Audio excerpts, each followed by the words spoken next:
আসসালামু আলাইকুম। গতকালকে একটা ভিডিও আপনারা নিশ্চয়ই সবাই দেখেছেন। সেনাবাহিনীর কোনো একজন অফিসার কিংবা সৈনিক কোনো একজনের সাথে ঢাকা ১৭ আসনের যিনি দাঁড়িপাল্লার প্রার্থী ডক্টর খালিদুজ্জামান ভাই, তো খালিদ ভাই সেখানে খুব আক্রমণাত্মক কথাবার্তা বলেছেন। আমরা সেখান থেকেই শুরুটা দেখেছি। এর পেছনে কি হয়েছে না হয়েছে আমরা কিছু জানি না। আমি খালিদ ভাইয়ের সাথে আমার ব্যক্তিগতভাবে দেখা হয়েছে, কথা হয়েছে। আমার কাছে যেটা মনে হয়েছে যে এই লোকটাকে চাইলেও খেপানো খুব কঠিন, এরকম টাইপের খুব ঠান্ডা মেজাজের একজন মানুষ। তিনি হঠাৎ করে সেনাবাহিনীর মানে একটা গেটে যায় তিনি এত ক্ষেপে যাবেন, এটা আমি বাই করি নাই। এখানে এটার পেছনে আরও অনেক কিছু আছে, কিন্তু প্রশ্নটা বা বিতর্কটা ওইটা নিয়ে না যে উনি কতটুকু রেগেছেন, সেনাবাহিনীর অফিসার কতটুকু রেগেছেন, ওইটা না। প্রশ্নটা হচ্ছে সেনাবাহিনীর একটা একটা স্পর্শকাতর একটা বাহিনীর আপনার বডি ক্যামের ভিডিও ফুটেজ বাইরে আসলো কিভাবে। আমি গতকালকে আমার পেজে জুলকারনাইন স্যার ওনার পেজের একটা ভিডিও আমি আমার পেজে শেয়ার দিয়েছিলাম। আমি জানি না এটা প্রথমে কে করেছেন, প্রথমে কে আপলোড দিয়েছেন আমি জানি না, মানে কাকে প্রথমে দিয়েছে। এটা যদি সেনাবাহিনী মনে করে দেশের স্বার্থে বা কোনো কারণে এটা প্রকাশ করা দরকার, প্রচার করা দরকার, সেই ক্ষেত্রে সেনাবাহিনীর উচিত ছিল আইএসপিআর থেকে এটা করা, মিডিয়াকে ডেকে তাদেরকে দিয়ে দেওয়া, অথবা সেনাবাহিনীর নিজস্ব ফেসবুক পেজ আছে, ইউটিউব চ্যানেল আছে, সেইখানে এটা আপলোড দেয়া। সেটা না করে তাদের নিশ্চয়ই তারা প্রথমে এটা যার কাছেই এসছে সে তাদের কচুক্ষেতের ভাতাপ্রাপ্ত, তো এই কচুক্ষেতের ভাতাপ্রাপ্ত মুক্তিযোদ্ধা যারা আছেন তাদেরকে তারা দিয়েছেন। এই জিনিসটা একটা খুব রহস্যজনক এবং খুবই লজ্জাস্কর একটা বিষয় যে সেনাবাহিনী এখনও পর্যন্ত সেই নোংরা রাজনীতি, শয়তানি এখন পর্যন্ত তাদের মাথার ভেতরে আছে। এই কারণে আমি আজকে মনে করলাম, তারপরে আরও কিছু বিষয় আছে যে বিষয়গুলো এখনও বলার সময় আসে নাই। আমি বিভিন্ন মাধ্যমে শুনছি, আমাকে গত ৩-৪ দিন আগে একজন ঢাকারই একজন ক্যান্ডিডেট ফোন করে বললেন যে তিনার যারা কর্মী আছেন এইসব কর্মীদেরকে একটা বিশেষ সেনাবাহিনীর একটা শাখা থেকে, আপনার সেনাবাহিনী নিয়ন্ত্রিত একটা গোয়েন্দা সংস্থা, সেইটা থেকে আপনার নাম চেয়েছে, তাদের নাম সংগ্রহ করছে। তো কেন নাম সংগ্রহ করছে আমরা জানি না। যদি এরকম কিছু থাকে যে বিশেষ হবে, অভিযান হবে, সেই অভিযানে আমি কিন্তু কোনো রাজনৈতিক দলের নাম বলি নাই।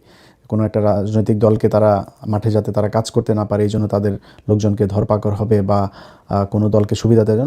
গত ১.৫ বছরে চিহ্নিত কারা কারা চাঁদাবাজি করেছে, কারা সন্ত্রাসী কার্যকলাপ করছে, এখনও করছে, তারা চিহ্নিত, তাদেরকে ধরেন। সেটা যদি জামাতের আমির হয়, জামাতের আমিরকেও ধরেন, কোনো সমস্যা নেই। যদি বিএনপির বিশাল বড় নেতা হয় তারও ধরেন, ওইটা ঠিক আছে। কিন্তু বিশেষ কোনো উদ্দেশ্যে আমি গতকালকের এই ভিডিওটার পিছনে অনেক বড় ধরনের একটা কনস্পাইরেসি আপনার লক্ষ্য করছি।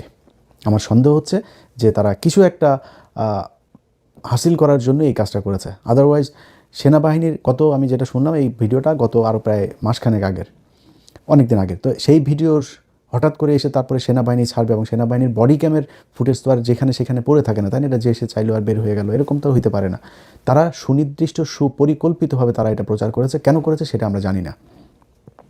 এইটার প্রেক্ষিতে সেনাবাহিনীকে আজকে কিছু কথা বলতে চাই। দেখেন সেনাবাহিনীর ভাইরা, আপনাদের একটা বিষয় বলে রাখি, আপনারা এই দেশের অনেক সম্মানের একটা জায়গায়, আপনাদের এই দেশের প্রয়োজন আপনাদের মানে এটা অপরিসীম, এটার কোনো শেষ নেই। মানে আপনারা ছাড়া এই দেশের সার্বভৌমত্ব টিকে থাকবে না, সম্ভব না এটা। আপনাদের জাউরামির কারণেই গেল ১৫ বছর এই দেশের সার্বভৌমত্ব ছিল না। আপনি নিজের সম্মান চাবেন আর শয়তানি করবেন, দুইটা একসাথে আপনি পাবেন না। হ্যাঁ, এটা আপনারা অনেক আগে থেকেই করেছেন। 1/11 থেকে আপনারা জাউরামি শুরু করেছেন।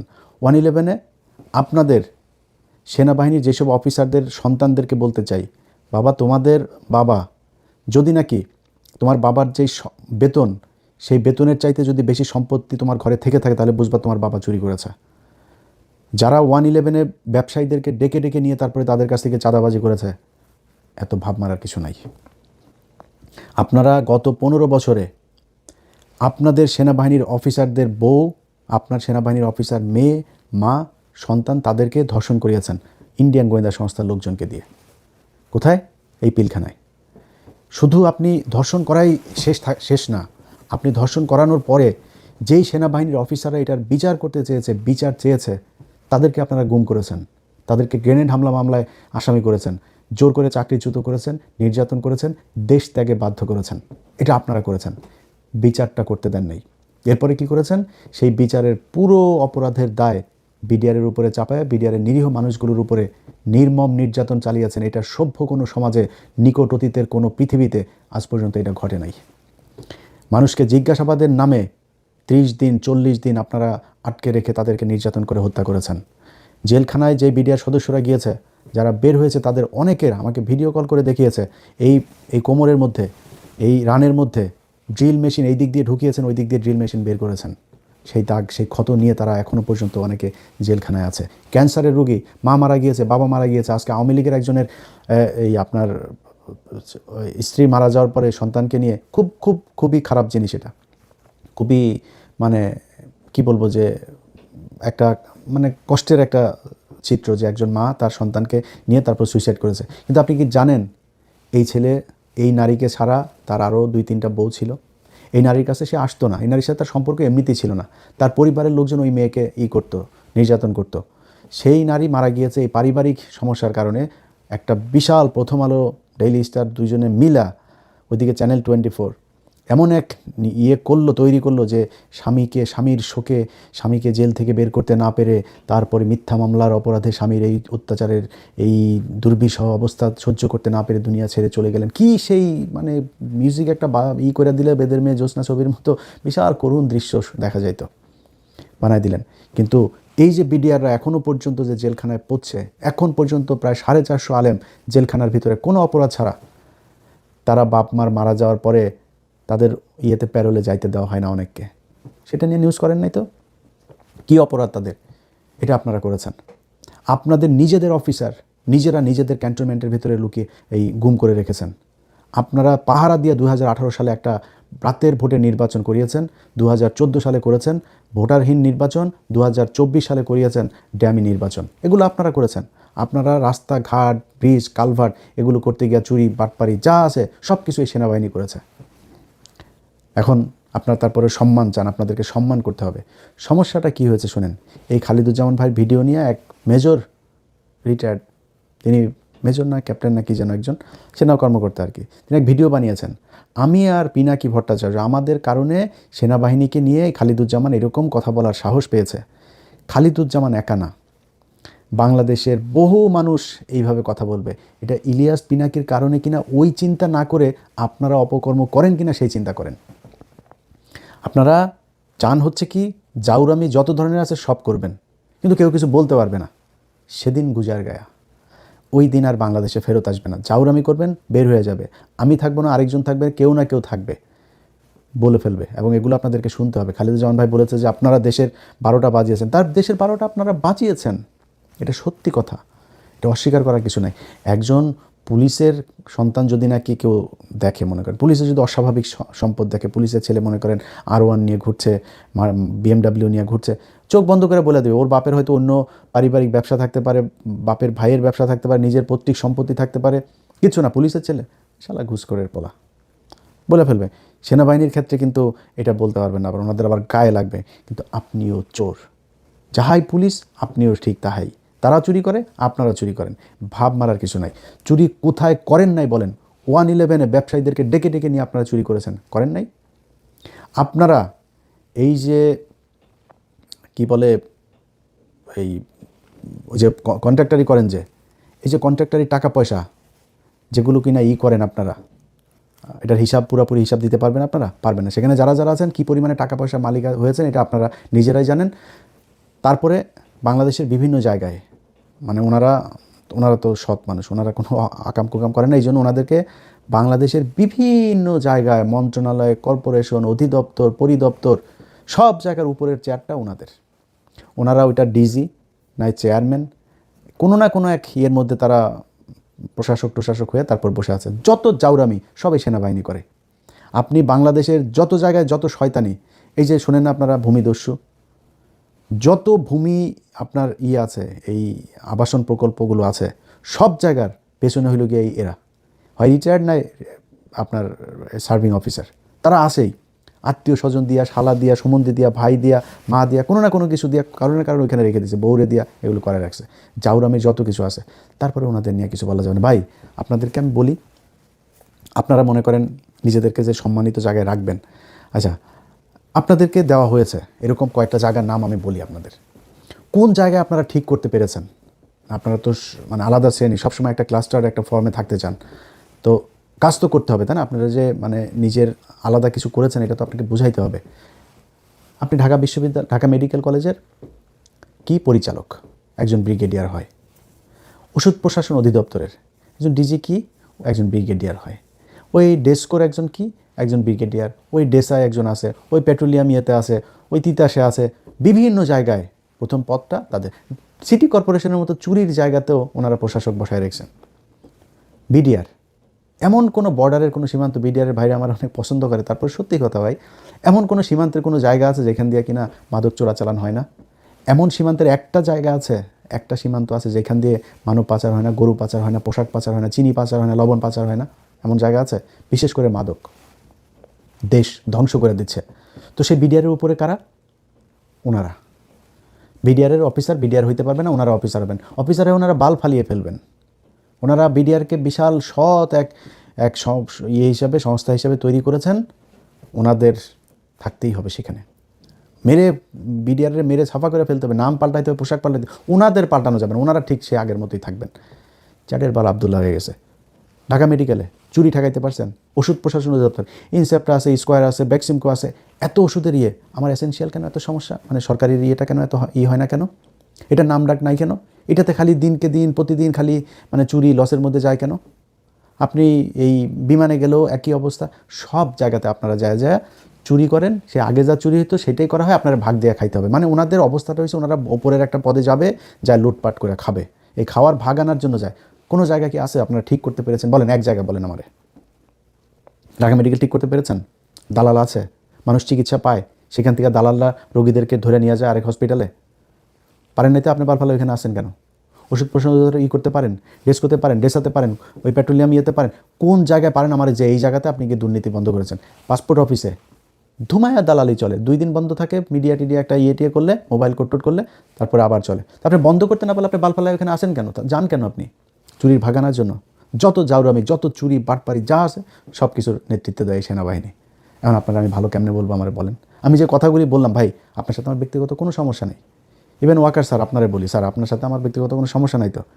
আপনার লোকেদের সাথে কথা হয়েছে, আপনার কাছে কি চাইছে? আমি বলছি যে বিডিআরের লোককে ছাড়িয়ে দিতে হবে। আলেমদের সন্ত্রাস বিরোধী আইনের যে মামলাগুলো, এই মামলাগুলোতে কোর্ট যদি জামিন দেয়, আপনি ডিজিএফআই ক্লিয়ারেন্সের এই অজুহাতে কারোর আটকাইতে পারবেন না। আপনারা 2 দিন পরে বললেন ফুল স্টপ। তো এই যে এরপরে যে বের হইলো কমিশন তৈরি করার পরে, তো সেগুলি কেন হইলো? আপনি না বললেন যে সব দোষ বিডিআরের? সারা দেশে সব জায়গায় যেইখানে বলবেন সবখানে। সো ব্যক্তিগতভাবে আপনার সাথে আমার কোনো সমস্যা নেই। আপনারা ভাই ভালো কাজ করেন, সেনাবাহিনীর মানুষ সম্মান করুক, আমি নিজেও এটা চাই।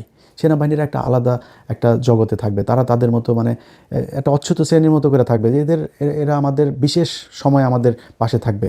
ঝড়, আমার বন্যা, ঘূর্ণি, আপনার ভূমিকম্প, যুদ্ধ, এইসব সময় সেনাবাহিনী মানুষের পাশে থাকবে, ফেরেস্তার মতো এসে আপনারা আমাদের পাশে দাঁড়াবেন। আপনাদেরকে সবচেয়ে বেশি বাজেট দেওয়া হবে, সবচেয়ে সুযোগ সুবিধা দেওয়া হবে, সব দেওয়া হবে, কোনো সমস্যা নেই। যেমনি আসেন ঢাকা শহরের অর্ধেক নিয়ে আসেন, আরও অর্ধেক পুরাটা নিয়ে আনেন, কোনো সমস্যা নেই। আপনাদের জন্য আরেকটা রাজধানী বানায় দেওয়া হবে ক্যান্টনমেন্ট নামে।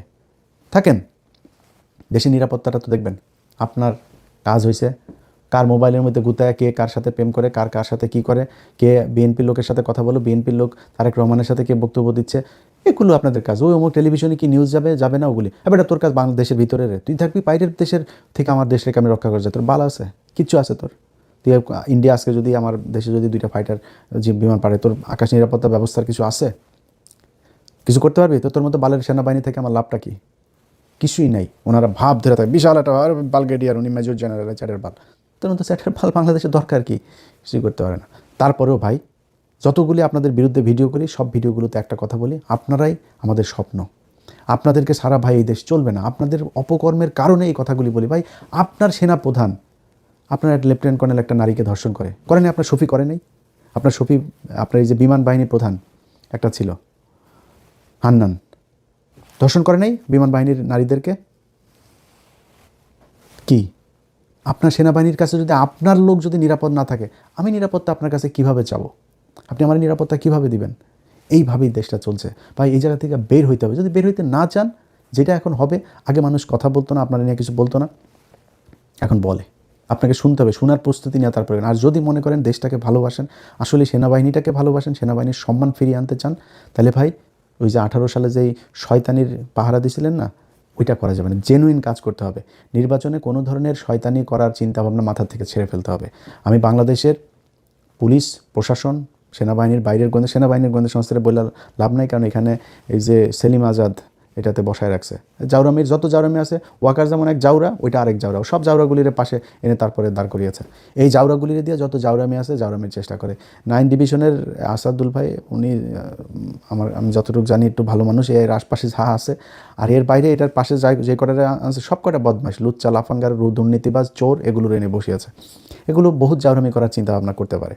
এখন কি করতে পারে, আমি অনেক কিছু এখনও বলার মতো সময় আসে না, এবং কিংবা বললেও এগুলো একটা ভীতি তৈরি হবে। আমি সেই ভীতি তৈরি করতে চাই না, কিন্তু একটু সজাগ রাখার জন্য বলছি অন্য গোয়েন্দা সংস্থা, রাজনৈতিক দল, তাদেরকে। যেটা হইতে পারে, ধরেন 300 আসনের রেজাল্ট হইলো, এই 300 আসনের রেজাল্টের মধ্যে 200টার আসনের রেজাল্ট হয়ে গেল। এর মধ্যে দেখা গেল কোনো একটা দল 130টা আসন পেলো, এক দল 70টা আসন পেলো।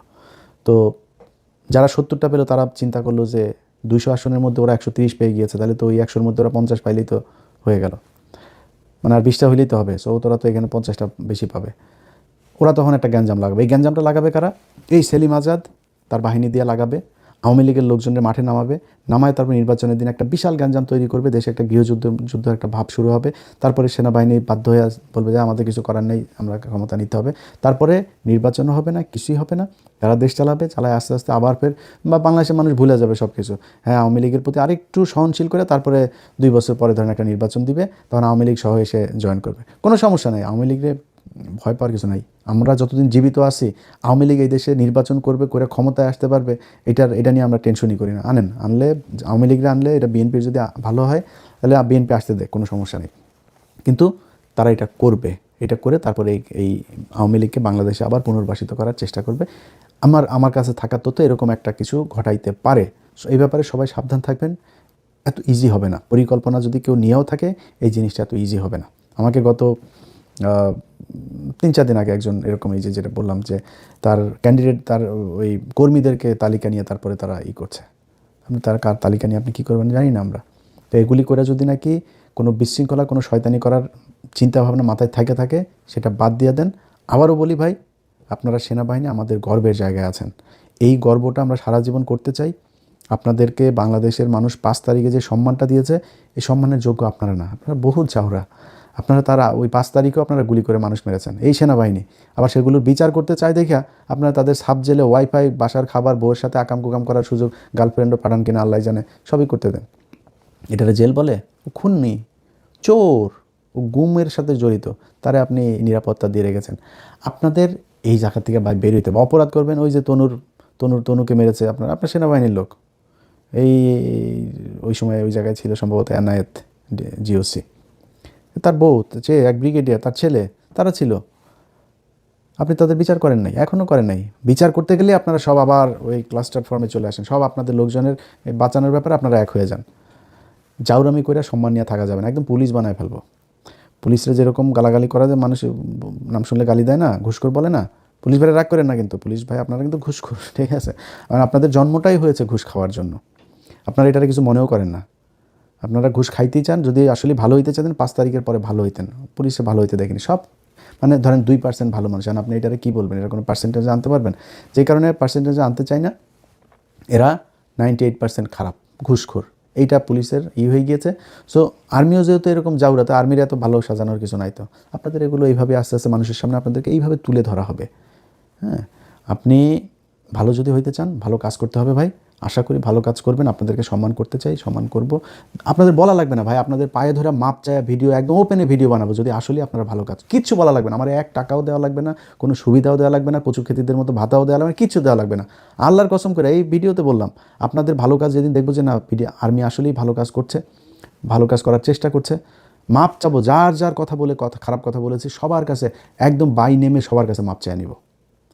কিন্তু ভালো আপনারা হইতে হবে। আর ভালো যদি না হন, আগের মতো ওই ভালো হবেন না, আবার সম্মান নিয়ে থাকতে যাবেন, যা মনে চায় তাই করবেন, আপনারা কিছু বলা যাবে না, ওদিন গুজার গায়ে ভাই, ওই দিন আর বাংলাদেশে আসবে না কখনই। আমরা অন্তত যতদিন বেঁচে আছি এটা করতে পারবে না। সবাই ভাতা দিয়ে আপনাদের ভাতাপ্রাপ্ত মুক্তিযোদ্ধা বানানো যাবে না। ভালো কাজ করতে হবে, ভালো কাজ করে তারপর ভালো সাজতে হবে। এই ভাতাপ্রাপ্তদের চান্দাবাজরে ভাতা দিয়া নিজের মান সম্মান রক্ষা করা যাবে না। আল্লাহ হাফেজ।